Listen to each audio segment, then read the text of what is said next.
नमस्कार, मैं हूं गिरीश गैरोला और आप देख रहे हैं मेरू बात। आज की प्रमुख खबरें इस प्रकार से हैं। विजयपाल जजुआर जिंदाबाद, विजयपाल जजुआर जिंदाबाद। जनता से जुड़े मुद्दे आखिर चुनाव के समय क्यों गायब हो जाते हैं? क्यों शराब और धन बल के प्रभाव में जनता से वोट ले लिए जाते हैं? क्या मीडिया भी कॉर्पोरेट के चुंगल में बुरी तरह से फंस चुकी है? जन मुद्दों पर एकजुट आवाज उठाने के उद्देश्य से गढ़वाल यात्रा के माध्यम से जन संगठनों का प्रयास है कि चुनाव मुद्दों पर लड़ा जाए ताकि सही प्रत्याशी का चयन हो सके। साथ ही भू कानून जैसे मुद्दों पर भी राजनीतिक दल संवेदनशील रवैया अपनाएं, इसके लिए प्रयास शुरू हो गए हैं। 17 दिसंबर से 22 दिसंबर तक उत्तराखंड के कुछ प्रमुख जन संगठनों की ओर से गढ़वाल के अलग अलग क्षेत्रों में समान सोच के लोगों को से मिलने का कार्यक्रम रखा गया है। उत्तराखंड की बात आम जन के साथ के नाम पर आम जनता के मुद्दों पर लड़ने वाले, उनके लिए निरंतर आवाज उठाने वाले सभी साथियों से मिलने का एक प्रयास किया जा रहा है। 17 और 18 तारीख को इस कार्यक्रम के दौरान चेतना आंदोलन के शंकर गोपाल और विनोद बड़ोनी, बीज बचाओ आंदोलन के साहब सिंह सजवान और सर्वोदय मंडल के गोपाल भाई उत्तरकाशी में अन्य साथियों से मिले। विकास के नाम पर चुनाव लड़ने वाले मतदाताओं को भ्रमित करने में लगे हुए हैं और राज्य की स्थिति बद से बदतर होती जा रही है। एक और लोगों को बेरोजगारी, गरीबी, प्राकृतिक आपदाओं और प्राकृतिक संसाधनों की लूट का, शिक्षा व इलाज में बती जा रही लूट और भ्रष्टाचार का रोज सामना करना पड़ रहा है। वहीं अलग अलग मुद्दों जैसे भू कानून पर संघर्ष कर रही उत्तराखंड की जनता के प्रति सरकार पूरी तरह से असंवेदनशील बन चुकी है। लोगों के मुद्दों से राजनीति पूरी तरह कटी है। इस हालत में राज्य का भविष्य कैसा होगा, यह सोचा जा सकता है।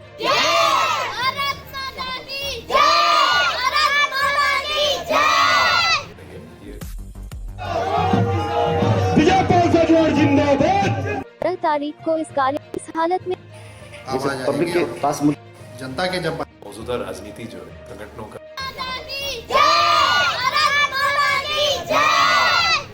ये समाज संगठनों का एक प्रयास है कि अभी हम देख रहे हैं कि लेकिन चुनाव के दौरान ही हमें दिख रहा है कि मौजूदा राजनीति जो है वो पूरी तरह से जमीन से कटी हुई है। नहीं, हमारा जो अभी मेन मकसद ये है कि जो मुद्दे हैं वो जनता के जब बनेंगे तब वो आगे आएंगे। अभी जैसे किसान आंदोलन हुआ या देवस्थान बोर्ड हुआ, तो ये मुद्दे जब इनके पूरे पब्लिक के बीच में आए तो ये निश्चित रूप से इन पे कोई आवाज पब्लिक के पास मुद्दे रहते हैं लेकिन चुनाव में फिर गायब हो जाते हैं।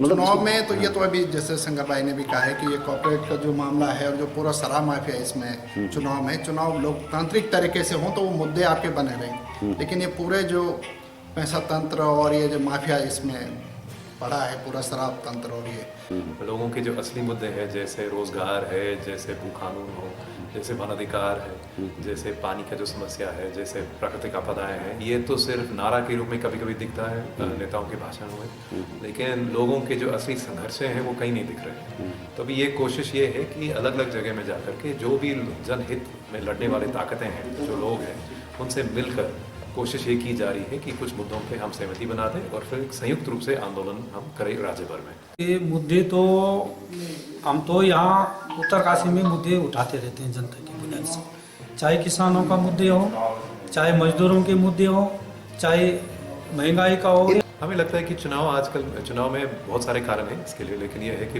एक तो है कि चुनाव में बहुत पैसे का खेल बहुत हो गया है। अभी चुनाव में पैसे ऐसे ही उभर के आता है कि वो कोई सपना भी नहीं कर सकते थे 20 साल पहले। अब इसमें तो ये चुनाव का यही पैटर्न जो है पैसे के और धन बल का आधार लोग ले रहे हैं और जो जनता के सवाल है, बुनियादी सवाल, वो पीछे हट जाते हैं। वो पहले एक बड़ा कारण रहा है। दूसरी बात है कि बड़े कॉर्पोरेटों का पूरा कब्जा है हर पार्टी में, तो इसका भी एक कारण है और भी बहुत सारे अलग कारण नहीं तो दल विशेष का है या सभी को मानते हैं बराबर, सभी राजनीतिक दलों को बराबर दोषी मानते हैं? हम कह सकते हैं कि मौजूदा राजनीति में, किसी दल के बारे में हम नहीं कहना चाहेंगे, लेकिन मौजूदा राजनीति में ये हकीकत है। और जो आंदोलनकारी ताकत है वो कमजोर होती जा रही है।